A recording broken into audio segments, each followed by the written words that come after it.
I'm Chun-Win for Gotta Be Mobile, and today we're going to be taking a look at Motorola's second rugged Android smartphone, the Motorola Defy. The Defy is the second smartphone which follows the Motorola i1, which was available this past summer on Sprint's network. The Defy is a mid-range priced handset that is available with high-end features such as a WVGA resolution display on T-Mobile USA's network. Let's go ahead and take a look at the phone right now. The Motorola Defy runs Android 2.1 with Motorola's proprietary user interface called MOTO BLUR, which integrates nicely with social networks and also gives users added features. We'll go over that in just a second.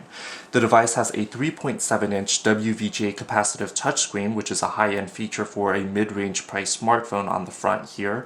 On top of this touchscreen, you have the earpiece speaker, and right below the touchscreen, you have the capacitive touch menu buttons for menu, home, back, and search. The Motorola Defy also has exposed screws in its design, which highlights the device's ruggedness. The ports and speaker are covered so that you do have dust and waterproof capabilities on the phone.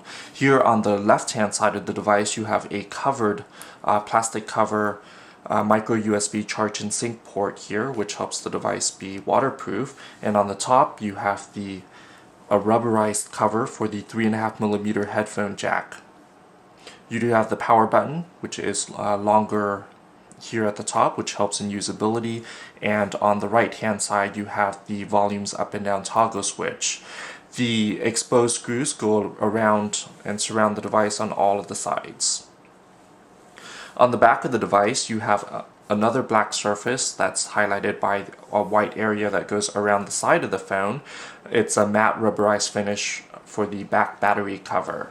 On the back you have a 5-megapixel camera with LED flash, which records video and VGA recording. And you do have a protective slider lock here, which you can slide down to remove the back battery cover, which exposes the phone's battery along with a SIM card.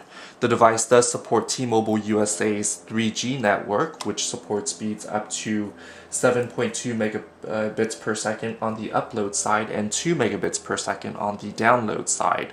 Let's go ahead and cover the back battery, and let's go ahead and take a look at the MOTO BLUR user interface.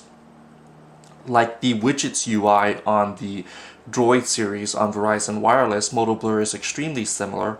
However, it does add a couple features such as more social network integration, especially on the music application. In the music app here, you do have song identification, so if you hear something on the radio, you can automatically tag it and it will tell you what song is playing. You also have integration with internet radio as well, so you can go ahead and view or listen to what's playing on the internet. MOTO BLUR gives you resizable widgets, so you have access to your social networks, weather, calendar, and other messaging applications. So you can go ahead and resize widgets to take up more or less room on the screen, so you can fit more widgets on a home screen if you want, or if something's important to you and you want that widget to take up more space, you can go ahead and resize it to be larger. The device also has a unified inbox. If you go into the messaging app, you do have a unified inbox for your email, text messages, and social network feeds such as Facebook, Twitter, MySpace, and LinkedIn.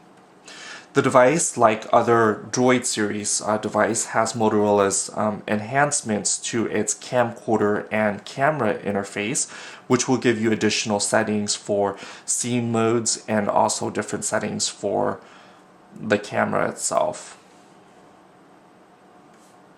So you can also change the effects if you wish.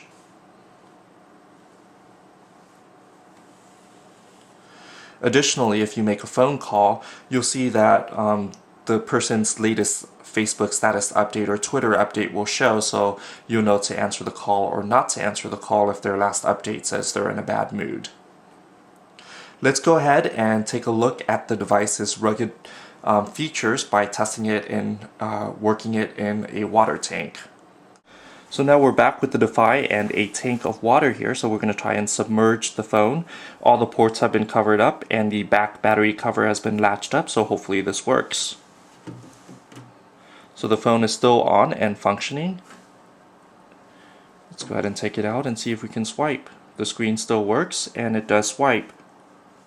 The Motorola Defy is powered by an 800 MHz processor, which is slightly less than the 1 GHz processor found on most other high-end Android smartphones, but it does offer pretty responsive and quick performance. Most users won't notice any lag, but the device does freeze up occasionally when opening large applications. It does have 2 GB of onboard storage along with a micro SDHC card slot, so you can also augment the storage capacity with a 32 GB card by opening the rear battery cover and removing the back battery on the device. There are a number of high-end sensors and radios on board, including GPS, Wi-Fi, Bluetooth, an accelerometer, light sensor, and proximity sensor, so it does feature some high-end specs on the device.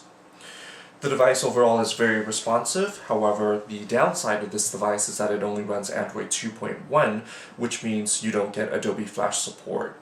With Adobe Flash, users do need Android 2.2 support, and it's unclear at this time whether the Motorola Defy will receive an upgrade to Android 2.2. I'm Chung Win for Gotta Be Mobile. Thanks for watching.